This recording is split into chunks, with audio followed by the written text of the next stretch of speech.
Superadio Limited Partnership versus Walt Baby Love Productions.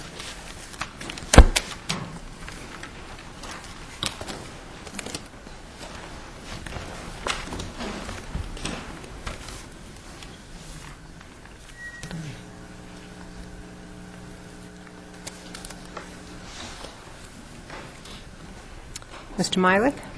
Thank you, Your Honor. I am John Myrick. I appear today for Superadio, which is appealing from a decision of the Superior Court that confirmed an arbitration award. There are two issues that we raise on the appeal.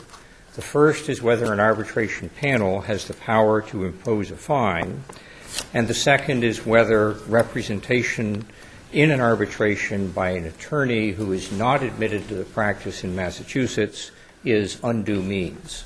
On either grounds, if the arbitration panel is found to have imposed a fine that it was not authorized to do, or if the decision is the result of undue means, then I would suggest that the decision of the Superior Court should be vacated.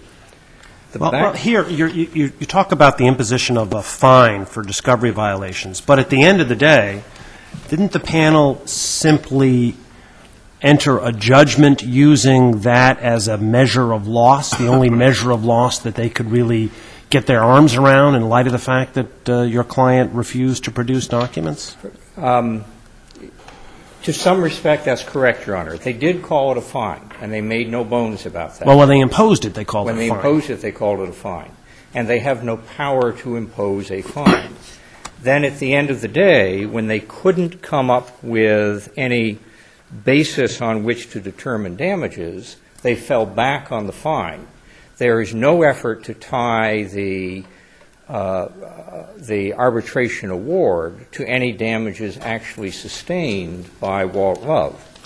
But I take it all of that was because your client didn't produce any documents as required. So they were left with what they were left with. They were left with what they were left with, but I think this illustrates the problem of an appeal from an arbitration and the difficulty with imposing a fine. There were three issues raised in the arbitration by Walt Love. One was whether there had been an underallocation of ads. A second was whether there had been improper bonusing. A third was whether there had been non-reporting. Right, but without getting into those matters, assume that no fine had ever been imposed, nothing of this had been done, and they get to the end of the hearing, and because there aren't any documents, they don't have the kind of evidence that we would normally like to see for damages, and they had just pulled this same number out of the air and said, we're awarding this amount of damages. You could not get review of that, could you? I do not believe we could, Your Honor. Correct. So the fact, I mean, no good deed goes unpunished. The fact that they provided a rationale for the number they came up with now gives you the hook to say, well, I'm going to challenge their rationale for the damages award they gave, which normally you can't do. Correct, Your Honor. Although they were giving us a reasoned decision, and as Your Honor knows from arbitration, there are two types. You can give a number or a reasoned decision. And in the reasoned decision, they have to give at least a sketch of how they got to their answer. And their reasoned decision shows that they were getting to that answer by imposing a fine rather than by keying it to any determination of damages. And the problem with the case is the documents sought weren't our documents. Our client simply contracted with an outside agency to sell ads, got every month a report from the outside agency of the net amount, and divided that in half. And the underlying issue was Walt Love wanted the outside agency's documents. It didn't go through the approach of getting a subpoena issued, and there is a full panoply of rights that it could have had if it had had a subpoena issued. If the subpoena wasn't responded to, it could then go to court to enforce it. And judges, as opposed to arbitrators, are used to dealing with discovery issues. Well, I wonder then, could this particular case be decided on, this part of this case be decided on a narrower ground, that here in particular, a subpoena is an appropriate remedy since we're dealing with documents allegedly in the control of third parties? It could be decided on that basis, Your Honor. Again, the difficulty is with an arbitration, there's a very sketchy record. All the court has is the decision of the panel. And that approach would also ask us to get into the merits of the discovery dispute, which seems to me we should not be doing in the wake of an arbitration. Your claim is that they had no authority, even if it was meritorious. That is correct, Your Okay. Honor. And let me ask you this: where the rules grant broad power to grant any remedy or relief, and grant power to order discovery and to resolve any disputes concerning discovery, why can't this, what you call a fine, be used as part of, this is how to resolve the dispute between the parties? We're going to resolve it by putting some financial pressure on one side in the hopes that it will make them comply. Why isn't that part of resolving the discovery dispute that they had the authority to resolve? I would contrast it, Your Honor, to what happens in the Superior Court. If a Superior Court judge had imposed $1,000 a day, that would be subject to review, whether that was an appropriate amount to impose.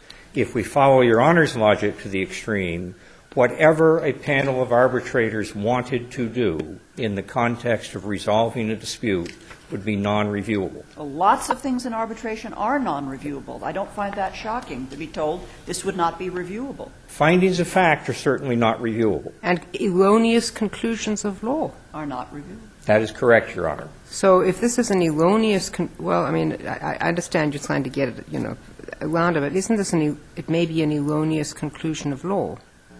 I mean, why is it? What? I guess I go back to the original principle of a arbitration board is limited by the arbitration agreement as to what it can do. And there is nothing in the arbitration agreement or in the AAA rules or in the state statute that allows the imposition of a fine. But isn't the arbitration board entitled to interpret its own rules? Isn't that one of the things that falls within their authority? They can, yes, they can interpret their own rules, Your Honor.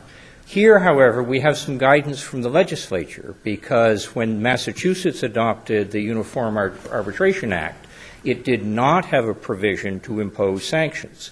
There has subsequently been in the uniform law, there has subsequently been a provision that would give arbitrators the right to do that. Massachusetts has never adopted that subsequent version of the Uniform Arbitration Act.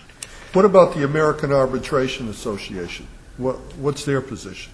I believe their position, Your Honor, is that absent a specific authorization, arbitrators do not have the ability to impose fines.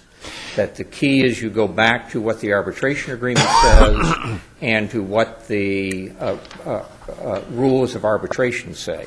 And in this case, neither the arbitration agreement nor the rules under which it was conducted specifically provide for the imposition of fines. Where do you stand on, and maybe you're going to get to it soon, a lawyer from another jurisdiction performing an arbitration here, but maybe you've got a question. Yeah, I just have one more question about the discovery dispute. Chapter 251, Section 7 makes reference to Rule 34 of the Rules of Civil Procedure. And Rule 34, in turn, refers to Rule 37, the sanctions provisions under the Rules of Civil Procedure. Could the arbitration panel in this case have drawn an adverse inference against your client for having refused to make discovery? It could, Your Honor. It could have drawn an adverse influence. It could refuse, if documents are subsequently produced, to allow the documents into evidence. But I do not believe it could go to the point, and I don't believe the case law supports going to the point of imposing a fine. To respond to Mr. Justice Graney's question about the undue means aspect of it. This is a difficult issue. I don't think there can be any question that by appearing as an advocate in front of an arbitration, an attorney in front of an arbitration panel, an attorney is practicing law. You're doing all those things that attorneys do. You're analyzing facts, you're analyzing evidence, you are examining witnesses, you're cross-examining witnesses, and you're making legal arguments. The difference is you're in front of, in this case, of a panel of 3 attorneys rather than a judge or a panel of judges. So I would suggest the issue is not whether it's the practice of law, but the extent to which it's a practice of law that is subject to regulation both by the Commonwealth in its statute and by this Court in the rules of professional conduct. Well, even if we agreed with you on all of that, since we then have the issue, is this, quote, undue means such that it's a basis for setting aside the award? And as I understand it, the AAA rules allow non-attorneys to appear for parties, so they don't care about admission to the bar.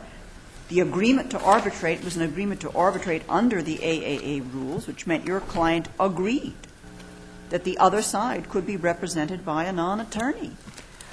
And to allow your client to vacate the award because of an irregularity, an out-claimed irregularity that, by agreeing to the rules you agreed to, it seems to me a sort of an odd basis on which to say that there's undue means and we should vacate the award.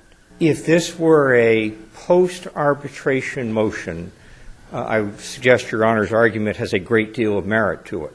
But this is an issue that was raised during the arbitration while there was still time to But even during the arbitration, you have, by agreeing to arbitration, you had already agreed to arbitration under the AAA rules, and the AAA rules were going to allow Walt Baby Love Productions to be represented by a non-attorney. If Walt Baby Love had brought in its director of sales to present the case, this argument would not exist. But Walt Baby Love brought in a New York attorney who appeared as an attorney, signed his name as an attorney, and the issue is really, first, was he practicing law in Massachusetts, and then secondly, the degree to which this Court, under Rule 5.5, is going to regulate that. Do you agree that the American Arbitration Association does not require lawyers at all? I do, Your Honor. And I've certainly participated in arbitrations where there have been the equivalent of the director of sales who's sat at respondent. Well, regardless of whether it's director of sales or the janitor, a non-lawyer is acceptable under the AAA rules. That is correct, Your Honor. And I take it, Mr. Meilich, that that is not self-representation. I mean, you keep talking about the director of sales, but in theory, you could have a non-lawyer who is not an agent, employee, or otherwise self-representing an entity, correct? I believe that's correct, Your Honor. You could have a lay advocate appear on your behalf, and it would not have to be an attorney. The trend appears clearly to be that one allows out-of-state attorneys to do this kind of thing. And the ABA rules apparently have approved it. We've got out there, as I understand it, a proposed rule that, or amendment that would allow the same thing for comment. Law practices have become national and global. So what's the problem with it? Again, I believe that's a policy decision for this Court to decide. The current rule refers to the fact in the comments that the limiting of the practice of law to members of the public protects the public. It also provides this Court with a mechanism if there are problems in that representation. And I think, and I do not mean to suggest that my opponent in front of this arbitration panel did anything unethical or improper. Well, I take it that your position must be whatever this Court decides about the amendments to Rule 5.5 and whatever the ABA suggested in amending Rule 5.5, the functional equivalent of Rule 5.5, it did so because there was at very least lack of clarity, and indeed it was pretty clear that what a lawyer was doing was practicing law. So whatever might happen in the future with respect to this Court's rule, And if we adopt the ABA position, we will be amending our rule. That is correct, Your Honor. I take it your position is to say the arbitration, there's no procedure for pro hac vice, and so at that time, this lawyer was practicing law. Yes, Your Honor. Okay.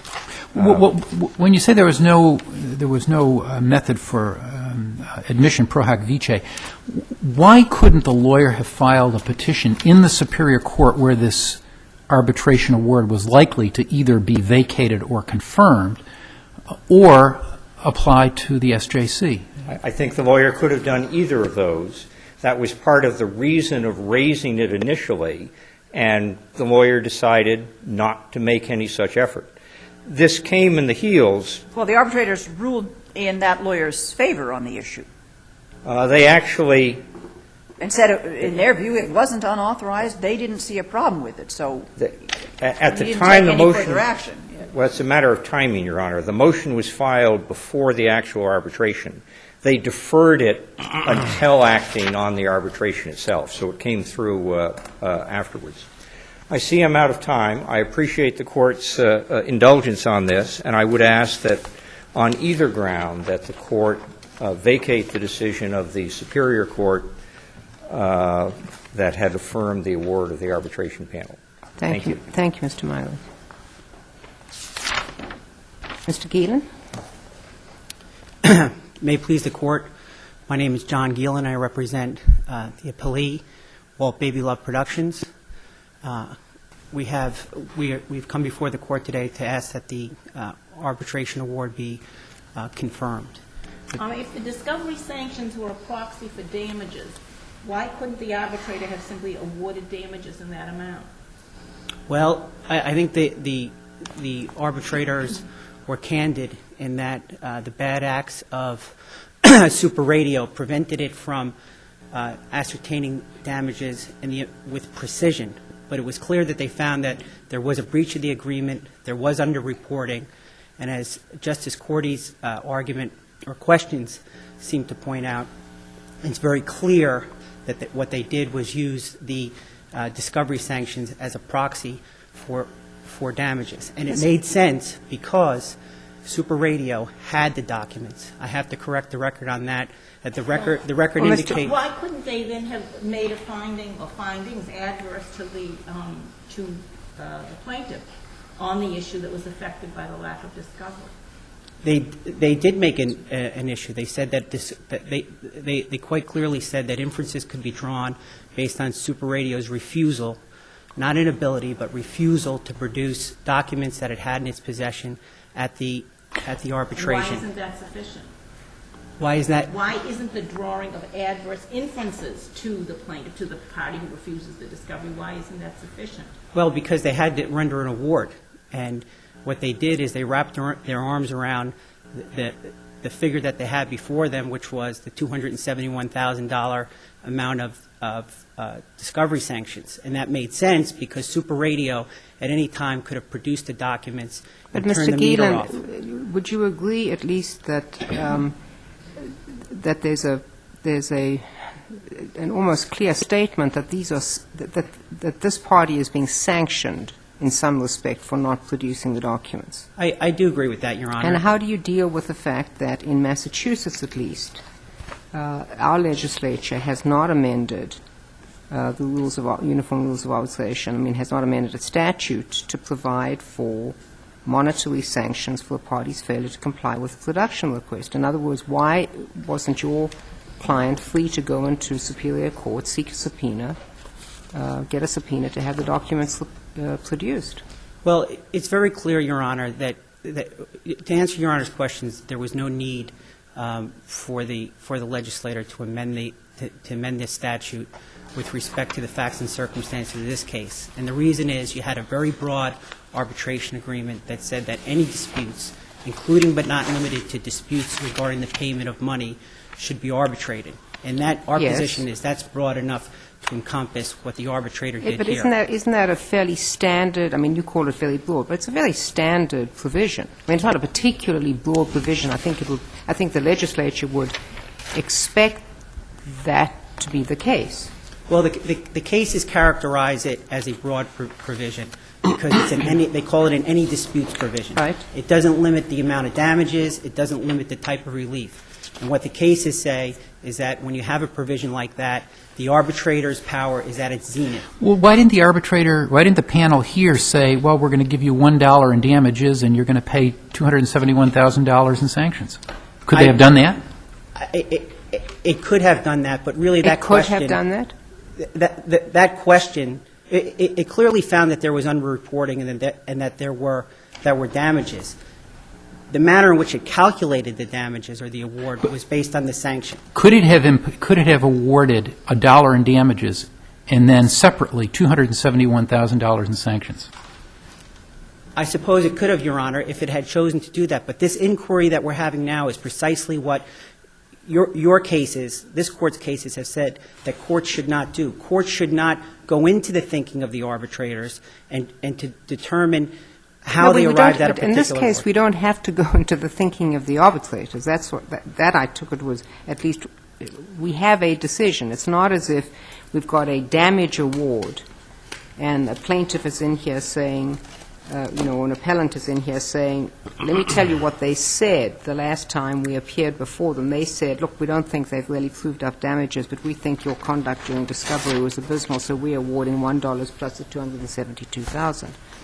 Here we have an explanation which it appears on its face to be a sanction for discovery. It's a sanction for discovery, but it's clear that they use it as a proxy for damages. And the point, Your Honor, is that it was Superadio that prevented Baby Love from proving its damages with precision. And I take it that your damage claim was some $820-something thousand. $842,000, Your Honor. And had you offered any proof with respect to that? Yes, there was a hearing. This was not pulled out of the air. There was a hearing. There was 2 days of hearing. There were documents produced. There was the testimony of the accountant for Baby Love that the arbitrators heard. So this is not to say that if the discovery sanction was $500,000 on one end or $10,000 at the other end, that would have been the answer. Your Honor is correct that we have the decision, but we don't know what went behind the decision. We have it's not a particularly lengthy decision. It is very, very reasonable for these arbitrators to have decided that, gee, Superadio had the documents. They knew how much it knew how much it underreported to Baby Love. It knew what the documents would show they owed Baby Love. So they made a rational economic choice not to produce the documents. The arbitrators could have made that decision. We should not sit as sort of the substantive appellate court therefore, for the the arbitrators. last step in what you're saying is they therefore, when they went with $271,000, they had a basis in the record for believing that the damages, the actual damages, would be at least that amount. Exactly. And probably higher. Probably higher. And if you look at the decision in Soft Key, that's very much what they did in that case. In that case, you had an equally broad arbitration provision. The provision did not specifically say that the arbitrators could take into account discovery misconduct in rendering the award, but that's what the arbitrator did, and the Court of Appeals said that that was fine because there was a nexus between the bad acts in discovery, not producing documents concerning damages, and the amount of the award. So it was okay for the arbitrator to do that because, again, what we want arbitrators to do is to have discretion and flexibility in rendering an award. Have any texts on arbitration dealt with this that you've been able to locate? We cite I believe we cite one law review opinion in our brief that, and there are some other cases that say that sanctions are appropriate in arbitration. And the reason you have to do that. But those are not interpreting the Massachusetts statute, correct? Are those under the? I mean, they may or may not be. I don't know. Well, I believe they're under the Uniform Arbitration Act that Massachusetts has adopted, which raises a response to the question before about amending this statute. As this Court's decision in Drywall made clear, when the legislature wanted to pull back arbitral authority in the Massachusetts Arbitration Act, it knew how to do it. But the problem with Drywall, that was actually a claim for damages, wasn't it? it was 93A issue of the damages was before the arbitrator.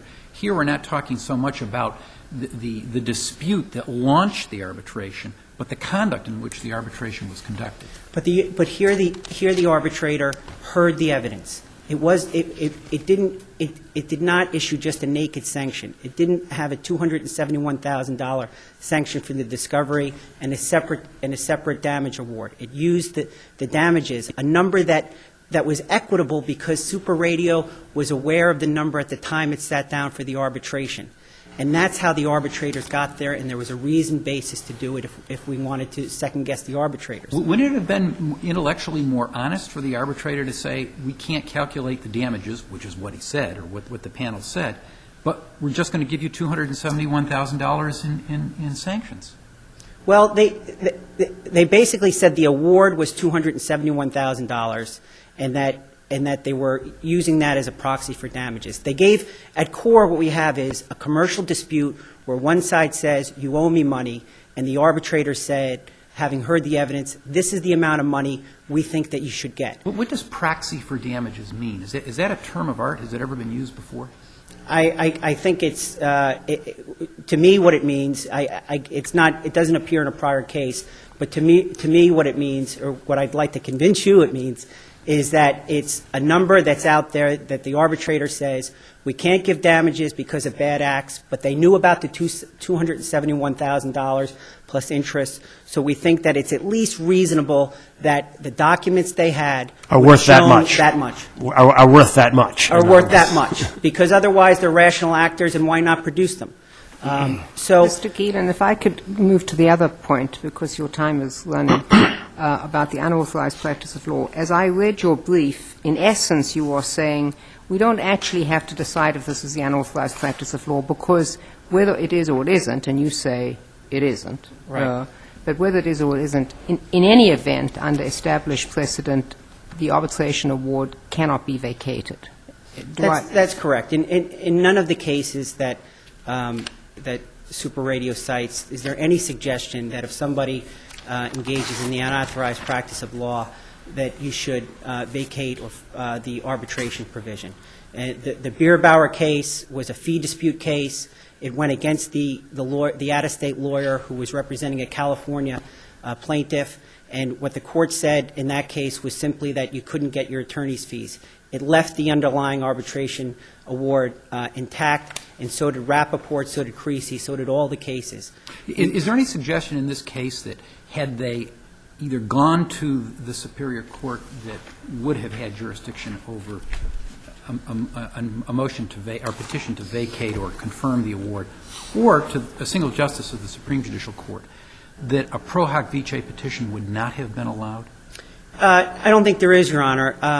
And really, getting back to the timing question, it's clear from the record that, and I think this may be even in the transcript of the prior oral argument, that Bierbauer was decided during the course of the arbitration, and at that point, not at the commencement of the arbitration, but at that point, there was an objection by Superadio to the attorney for Walt Babylove, representing Walt Babylove. I don't think there had been a objection prior to that time. So it was a sort of a belated objection, and then the arbitrator, again, interpreting its own rules, which the court has to respect. Can I ask you this, because I haven't had a chance to read the Colmar court on which you rely.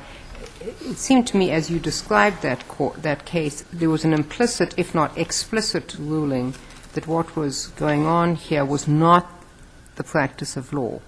Or did the court say we in essence don't have to reach that question because the arbitrators were determining what they could or couldn't allow here? I don't think that Colmar reached that question. Okay.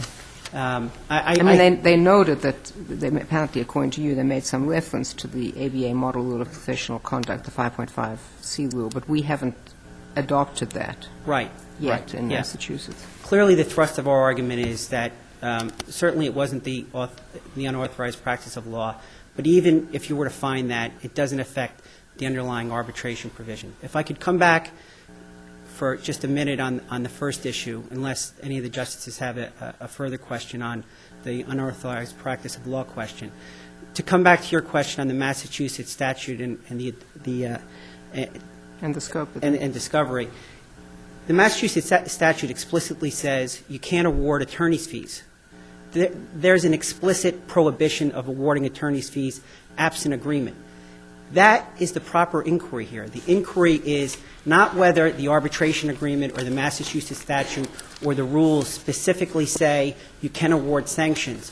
When you have a broad agreement, the inquiry is there anything explicitly preventing you from issuing any type of relief? So it's clear in that context that the parties could agree to arbitration rules which permitted the arbitrators to impose discovery sanctions. Absolutely. And in spite of the statute, regardless of the statute. And when you look at the AAA rules, But what about the statute that talks about enforcement of it seems to suggest that if you want to enforce discovery, you do it through a subpoena. Well, there are two provisions of the Massachusetts statute at issue. 7A provides for subpoenas. The thrust of that provision is getting documents from non-parties. Here, critically, we have documents in the possession of a party. When you have documents in possession of a party, and in this case, the party that availed itself to the arbitral forum, there you should rely on Section 7E. 7E talks about production of documents in the same way that you'd have production of documents under Section 34 of the Massachusetts Civil Procedure Rules. There, as Your Honor had pointed out before, you have the ability to get sanctions under Section 37. 7E is really the part of the Massachusetts Arbitration Act that applies to parties and applies here. Is there a fine provision in Rule 37? 37 says that you can use sanctions, and I believe it's been interpreted that sanctions includes fines, but you don't even have to get to 37 because Massachusetts Arbitration Act Section 7E says that the arbitrator only has the power to issue decisions and orders that it deems necessary. And clearly, that is a strong enough provision to encompass what the arbitrator did here, which was to issue an award in the amount of $287,000 that we ask that you confirm. Thank you, Mr. Thank you, Ian. Your Honor.